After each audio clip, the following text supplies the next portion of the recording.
Now it's time to fire up the DraftKings player spotlight. It's got to start with Filipino.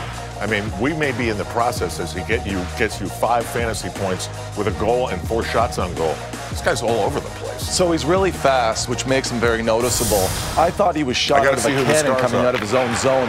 First play of the first period, he gets all the way down the ice and makes it a nice play on Luongo where, you know, all you can say about him is you can play fast, but you got to be able to do 2 things: skate fast and think fast to be able to look that look. And he plays that well because he's got all of the speed on his line now, too. He's got players playing with him. Kreider makes him play faster, which is making him look better. Everything that he has going for him.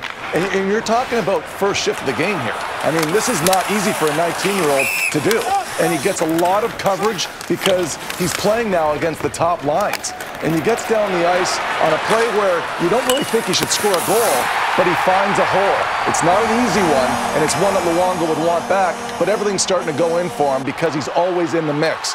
And if you look at the way that Kreider's playing with him, that's a play in the 3rd period where he's in all alone. He draws a penalty, and then on the ensuing power play for the Rangers, because of all that speed and quick thought, you've got Kreider going up the ice, and he looks the same way he did on Thursday night when he beats Thomas Greiss. Now he beats Luongo on that very same shot. But now the entire line just looks fast. They're playing quickly, and they're all like-minded players. So expect more of this, Al. This is just the way this line's going to play from here on out. Now we get to the Brendan Smith redemption night as he totally blocks Henrik Lundqvist, leading to a Florida goal, as Northwell Health has a different look, and we show you how he got that redemption. Yeah, it's a play that Brendan Smith has actually grown accustomed to. He has been jumping in and adding offense this year. He's scored big goals. Now, he does this here with some good forechecking and help from Anderson. Anderson draws in 3, which opens up that backside ice for Smith. And now this is, again, not the greatest goal from Luongo's standards, as great as a career as he's had and how good he is, but you've got to give Smith some credit there for reading the play and seeing that open ice.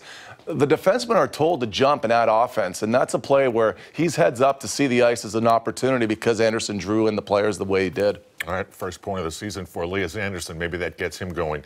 Now we're going to get to the goal that actually won the game, the 3rd goal for the New York Rangers. And it's a thing of beauty for Mika Zibanejad off a faceoff. Yeah, and that's actually really been a strength, undercover strength for the New York Rangers, is their ability to actually score. This is their 5th goal off of the faceoff. Scoring off the faceoff, not easy in the NHL when everybody's lined up, but the pace that they win the faceoff, the fact that they've got that net pressure from Nemesnikov, but the cute play there from Zibanejad before it even gets to that point is really looking at, all in all, when you're looking at it, a team that's leading the league in goals coming off of faceoffs within the first 5 seconds after puck drop. So it's quick plays. It's not really setups that are very elaborate. It's really just getting it to the net as quickly as possible, and they have the skill to do that. It's not always fun to watch great defense, but it was fun watching the 3rd period. As we go back and show you what the Rangers were good at, see how hard they go to the puck. See how many pucks they recover.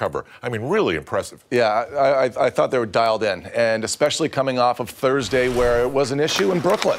And now you're looking at a team that's pressuring. And watch the way that Shattenkirk here stays with his man, gets his stick. Clayson does the same thing. The players were engaged because they were able to adequately see who was behind them. See the stick come up there, again from Shattenkirk, lifting the stick of the Florida players as they're attacking the net. The box outs were sharp. The players were getting there early. Smith was very physical in front of his own net, leading the team in ice time for the defensemen. And you can see why, because this is a big team that's been playing very good hockey with a lot of skill, so they've got to be moved. And I thought Henrik had clear sight on the puck for the entire 3rd period, and that's why the Rangers were able to hold that lead and keep it at 2. And if you look at why the Rangers won, it was how they defended in the 3rd period.